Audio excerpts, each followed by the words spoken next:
This is the IELTS listening test. You will hear a number of different recordings and you will have to answer questions on what you hear. There will be time for you to read the instructions and questions, and you will have a chance to check your work. All the recordings will be played once only. The test is in 4 parts. At the end of the test, you will be given 10 minutes to transfer your answers to the answer sheet. Now turn to part 1. You will hear a conversation between a student and an accommodation officer. You will see that there is an example which has been done for you. On this occasion only, the conversation relating to this will be played first. Well, you have left things a bit late. Have you tried looking for somewhere in Newbridge? Newbridge? No, I haven't. I've never heard of Newbridge. Well, let me show you. I've got a map here. Here's where everything is. You come into Newbridge over the bridge, and the main road in front of you is, surprisingly enough, the High Street. This is one of the main streets. The accommodation officer says the first place is High Street, so A is written in the space. Now we shall begin. You should answer the questions as you listen, because you will not hear the recording a second time. Listen carefully and answer questions 1 to 3. Well, you have left things a bit late. Have you tried looking for somewhere in Newbridge? Newbridge? No, I haven't. I've never heard of Newbridge. Well, let me show you. I've got a map here. Here's where everything is. You come into Newbridge over the bridge, and the main road in front of you is, surprisingly enough, the High Street. This is one of the main streets. And branching off to the left, you can see there, is West Street. That is another busy part of town. I see.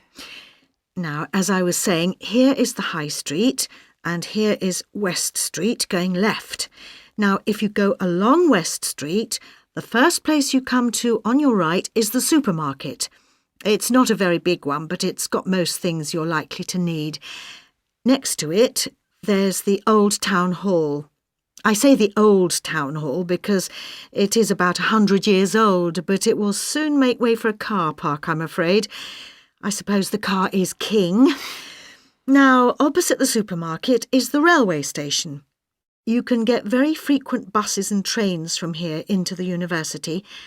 And next to that is the sports centre. It's a brand new one and was built on the site of some tennis courts. So that's progress. It's got everything the keen sportsman like yourself might require. Now, that's the centre of town, and I want to point out to you the buildings opposite the supermarket, but on the other side of London Road. There are 2 buildings there. The one further away from the High Street is called the Heights, and the one nearer the High Street is called the Towers. What are they? They are where you could find a flat. One of them, the Heights, has a number of flats for rent at the moment. Oh, good.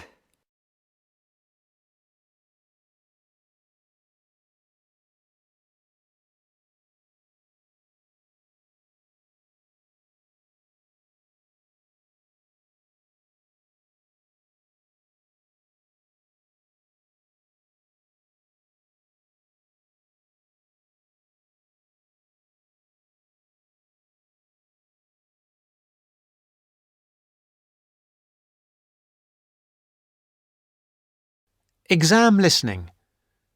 Now answer questions 4 to 10. Now, the first one is flat 4. That's a nice flat with a balcony, and you need to apply to the Newbridge Accommodation Agency to ask about that one. You'll find their number in the phone book. Number 6 is another nice one which has been empty for a while, and you can ring the owner directly, I think. Yes, I've got her number written here. There it is. Right, thank you. Good. Now, number 8 is a re-advertisement. What do you mean? Well, it did have a tenant, but now it is for rent again, so I'd like to ask about that one. Leave it with me and I'll look into it for you. Then we can talk about it when I've got more information. Okay. Are there others in this block? Yes, there's number 10. Now, this one's a bit strange. It's advertised with an agency as well as privately in the local paper. Normally, if it's advertised through an agency, you shouldn't really go behind the agency and go directly to the owner. But on this occasion, I suggest you just answer the advert here in the newspaper, which the owner has obviously put in. Okay. Finally, there is number 14. This is with the New Start agency. This is an agency started by the girl who was my assistant here, and she left to make money for herself, so she's not my favourite person. But I'm afraid I would have to advise you to go through the agency anyway. Again, their number is in the phone book. All right, is that something for you to be starting with? That's great. But what kind of place is Newbridge? It's a nice place. It was developed about 100 years ago, really for people who worked in the factories around there. They were clothing factories and everyone worked in them, men, women, boys and girls. Then, when the factories closed down, things got very difficult for the town. There was a huge amount of unemployment until a few years ago when, in the telecoms boom, a company making mobile phones started up. I think your phone was made in Newbridge. And now this company employs most of the people in the town. There are new housing estates on the edge of the town, but they're mostly occupied by young families, and there isn't much student accommodation there. Most flats and so on are in the centre. That sounds good. Well, let me know how you get on. Yes, of course. Thank you. Bye. Bye. That is the end of part 1.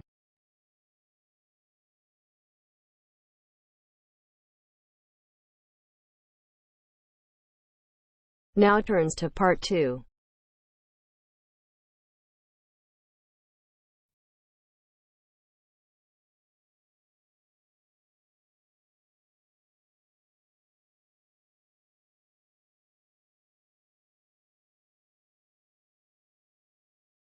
You will hear a reporter talking on the radio about old racing cars. First, look at questions 11 to 16.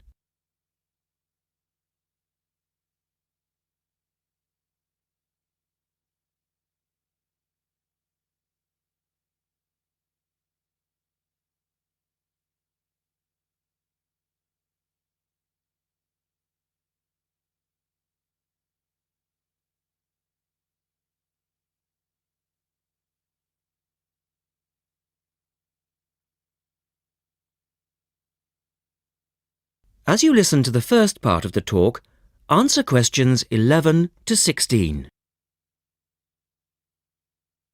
The Goodwood Museum is currently celebrating some of the most extravagant types of car design in its Festival of Speed. Here's our reporter, Vincent Freed, who's on site to tell us about some of the cars on display. Well, here I am, standing in front of one of the most prestigious cars ever built, the Duesenberg. A fantastically expensive, luxurious car built in the early part of the 20th century and bearing all the glamorous qualities of the Jazz Age. How many were there? Well, only 473 Duesenberg J-types were ever built, and the model here is one of the rarest. Each had a short 125-inch chassis or framework, and the body was always in the form of an open two-seater. The technology behind the car's 6.9-litre engine was extraordinary. It featured capsules of mercury in the engines to absorb vibration and provide an incredibly smooth ride. In fact, these cars offered unparalleled performance. In an age when 160 kilometers per hour was considered very fast, the Duesenberg promised a top speed of 180 kilometers per hour and could do 140 kilometers per hour in second gear. Duesenberg, who designed the car, sold it as a frame and engine. This was typical of the age again, and many prestige manufacturers such as Rolls-Royce did exactly the same. Owners able to afford the hefty $9,000 price tag for the basic car would then commission a coachwork company to build a body tailored to their own individual requirements. The Duesenberg's great attraction for the driver was its instrument panel, which offered all the usual features but also several others, including a stopwatch. It was the Duesenberg's technology that lay behind its success as a racing car, and they dominated the American racing scene in the 1920s, winning the Indianapolis Grand Prix in 1924, 25 and 27. Now look at questions 17 to 20.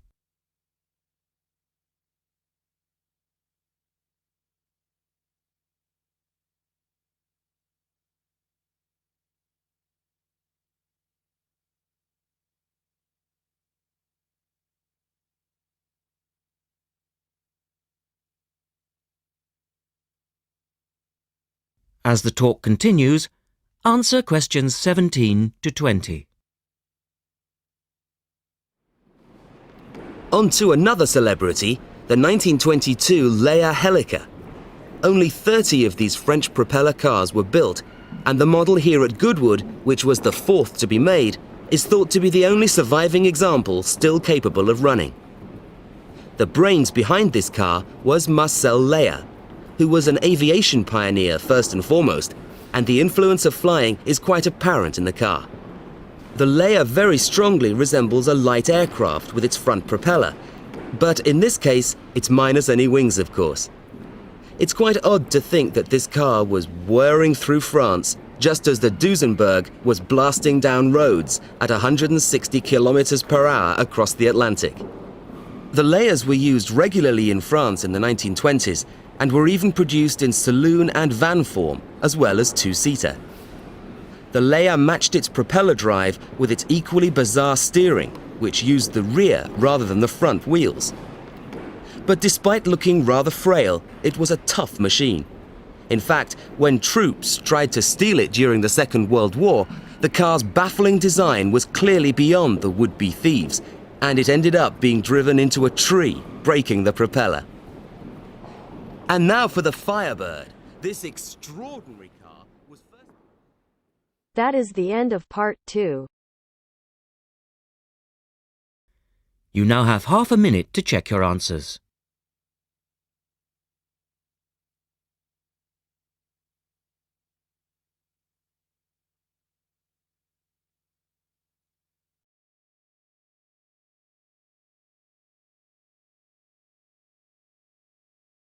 Now turns to part 3.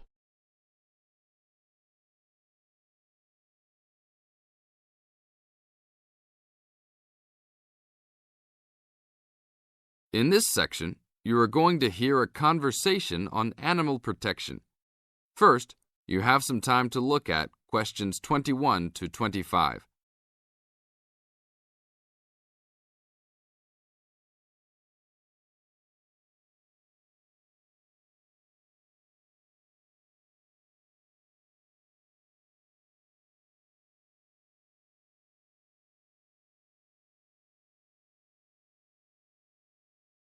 Now listen to the tape and answer the questions.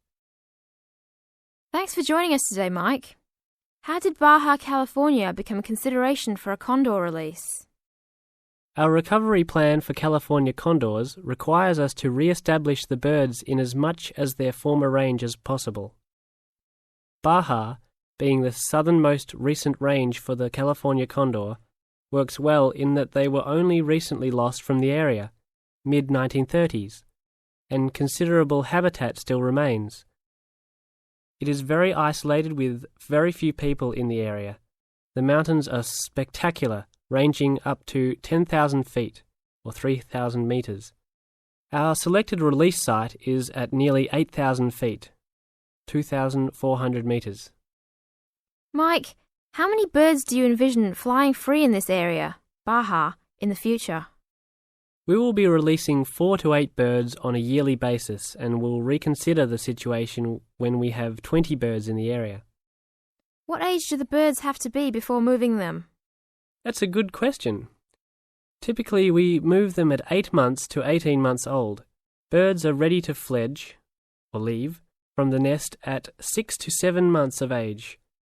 In our current release group in Baja, we have birds as old as 30 months. It will be interesting to see how they behave. I expect that they will want to range more than younger birds and make it challenging for us to keep up. Is there a maximum number of birds a certain area can support? Yes, it's called the carrying capacity for any area, for any species. In our case, our strategy to find that number is to saturate the environment to a level where we determine that the birds are showing difficulty either in finding food, behaviourally, or in survivorship. That level is greatly determined by the availability of food in the area and nesting possibilities.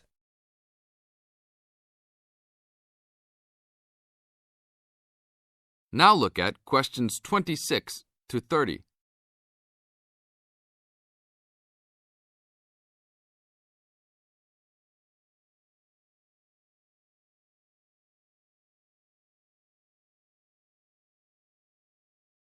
As the talk continues, answer questions 26 to 30.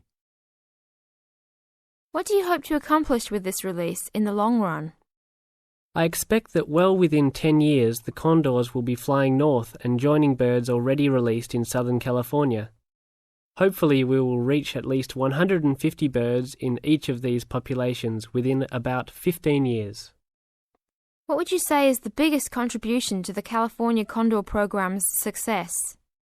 That would have to be the fact that we were able to breed the birds in captivity from the 27 birds we started with in 1987 to the 205 birds we have today. This is thanks to cooperation between the San Diego Wild Animal Park, the Los Angeles Zoo, and the World Center for Birds of Prey in Boise, Idaho. Are there any problems keeping track of and protecting your released animals outside of the US? Nope. We are using radio transmitters and will be using the new satellite and GPS transmitters as well. Which system is better? Using satellites. The advantages over radio telemetry are numerous. It makes it possible to keep up with the bird's flight without being led miles in a matter of minutes. It took the young condor only a week to migrate across the state, and with just radio telemetry, poor weather can keep a plane grounded, and not all roads are accessible to track them on ground. New technology will allow one to be able to track birds that are not accessible by plane. Also, it is a new way to gauge the effectiveness of reintroduction. How so? If a condor transmitter works properly, researchers will get a location every 10 days for about 2 years. Do you see an end in sight for the need to breed condors in captivity? Yes, that would be great. But it will take a while for us to establish the two wild populations and make sure that they are sustainable. Part of our recovery is to maintain a captive flock of 150 birds in various zoos around the country as a safety net for the future. That is the end of part 3. You now have half a minute to check your answers.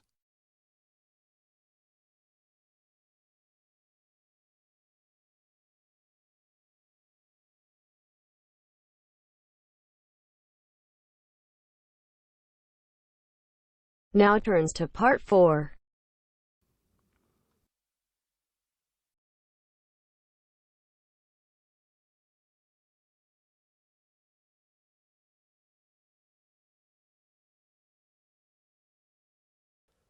You will hear part of a lecture about the early history of cinema. First, you have some time to look at questions 31 to 40.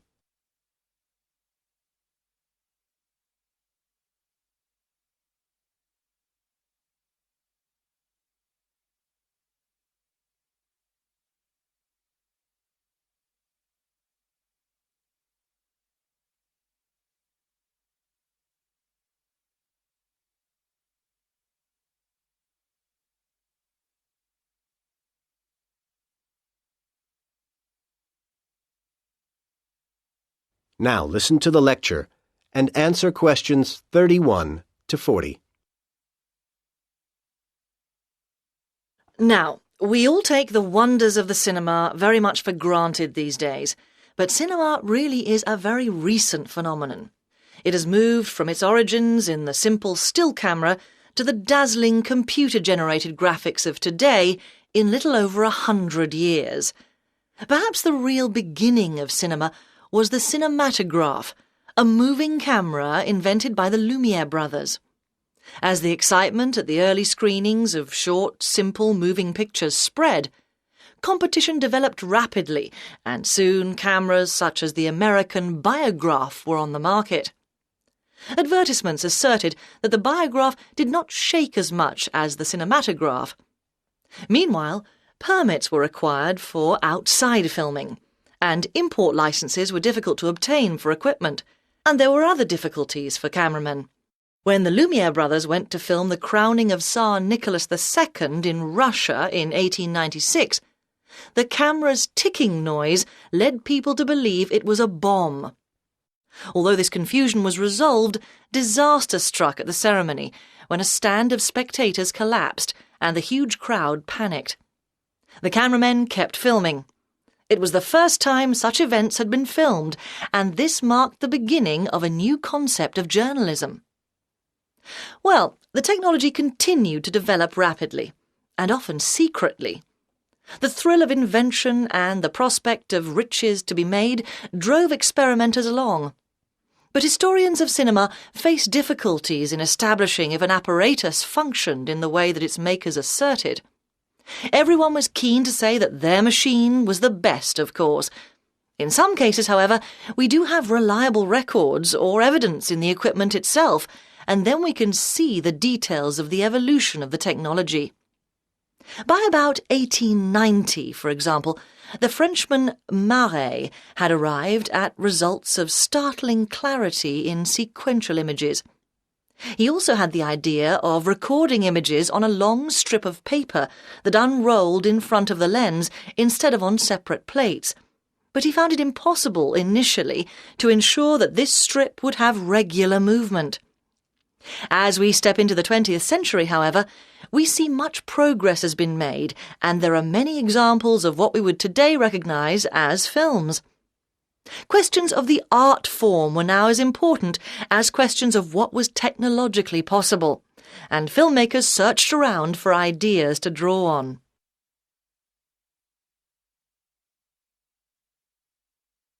Comic strips were very popular at the time in newspapers, and their structure was applied to the planning of films, which were now being mapped in a series of picture panels. Different innovations were achieved by different types of filmmaker, with a certain amount of rivalry between makers of documentaries and makers of fiction films. One area where documentaries led the way was in the use of travelling shots, although of course fiction films adopted this technique in due course.